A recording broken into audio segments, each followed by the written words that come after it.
Maracad Production.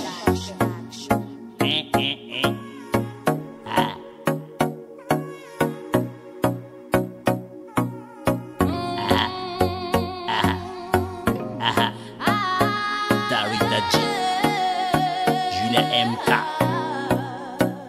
Voalohany ampelasoa, voaloha laharatsy faharoa, resaky milaminantsika roa, nambaly agny tsy ahoa kokoa, nahazo anao zao toboky soa, tsy mitakaly tsy manety soa, fa zao henany io fa henjy soa, fa hia raiky roampoko atoa, fa tsy mila olo hafa zao, fa tsy misy mahasolo anao, fa ia valikoe, valikoe, ro tena valikoe, fa tsy mila olo hafa zao, fa tsy misy mahasolo anao, fa ia valikoe, valikoe, ro tena valikoe.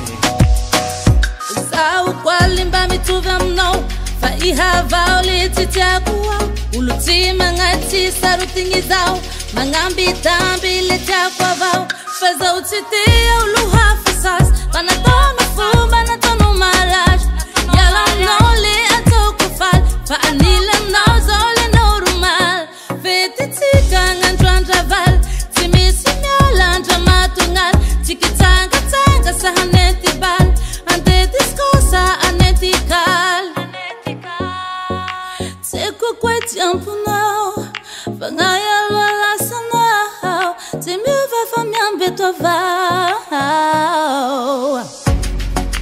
Lavitsy anao zao mandinike, tsy anilanao zao le tsipike, aia. Fa tsy mila olo hafa zao, fa tsy misy mahasolo agnao, fa iha valikoe, valikoe, ho tena valikoe.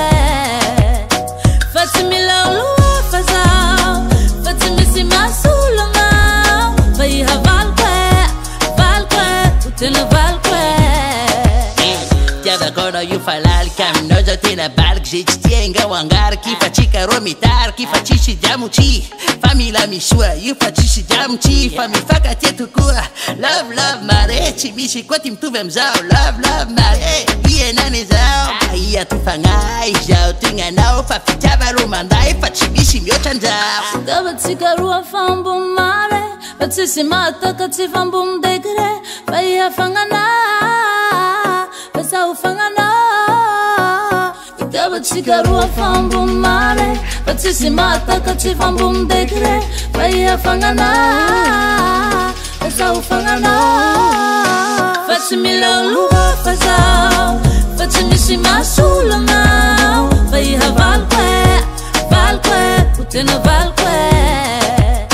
Fa tsy mila olo hafa zao, fa tsy misy mahasolo agnao, fa iha valikoe, valikoe, ho tena valikoe. Fa tsy mila olo hafa zao, fa tsy misy mahasolo agnao, fa iha valikoe, valikoe, ho tena valikoe. Diamotsy renao. Maracad Production.